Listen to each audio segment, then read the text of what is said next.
How to handle criticism. There's no denying it. Criticism can and often does hurt. But no matter what you do in life, you expose yourself to the possibility of being judged, criticized, or even ridiculed.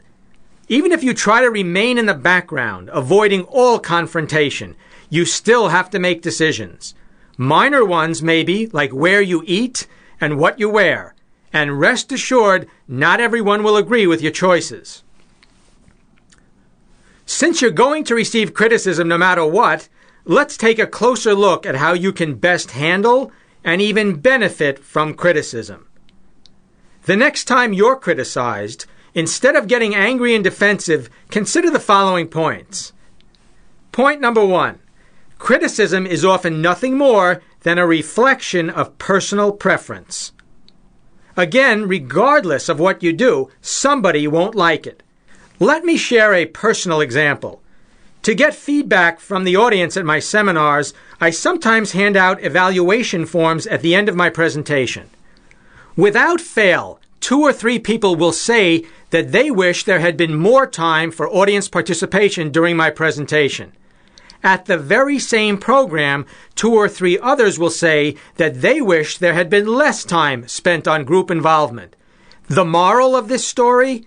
Accept the fact that people have diverse backgrounds, preferences, and interests. You won't please everyone, so don't even try. Point number 2. Don't take the criticism personally. I know this is easier said than done.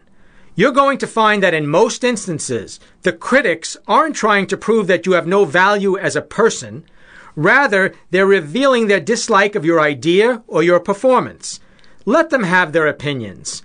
In the end, you decide whether or not to let another person's remarks bother you. Point number 3. Strive to learn from their words. Find some truth in their statements, even if only a shred. Usually there is some accuracy in critical comments. The critic may not be tactful, and the remarks may be greatly exaggerated, but there's often helpful information in there somewhere. It's your job to seek out this kernel of truth and benefit from it. For example, let's say your spouse accuses you of never being on time. While this statement is not entirely accurate, you still should consider how you can be more punctual. Point number 4. Don't judge the critic. When we're criticized, it's tempting to turn the tables and question the character or motives of the critic. This is what I call the consider the source approach. We think we can lessen the sting of the criticism by attacking the person who attacked us. Don't play that game. Even if someone is not trustworthy or you don't get along with him or her, it doesn't mean that their comments on every subject are completely without merit. Keep an open mind and see if there is some accuracy in what the person is saying. Point number 5. Don't be defensive.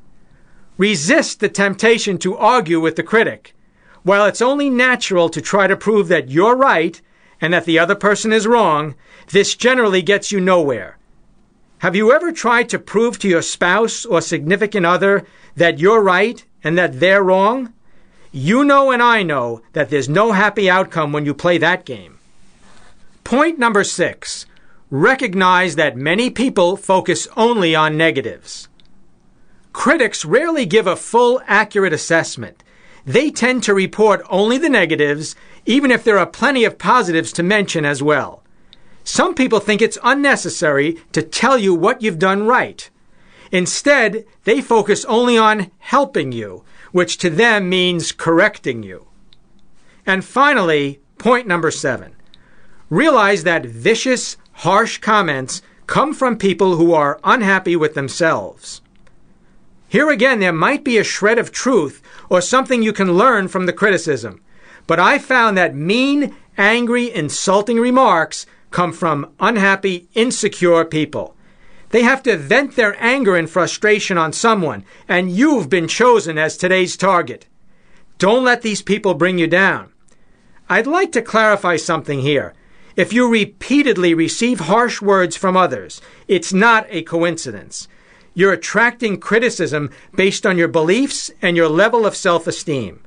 Take responsibility and look inward at what you can change to achieve more harmonious relationships with those around you.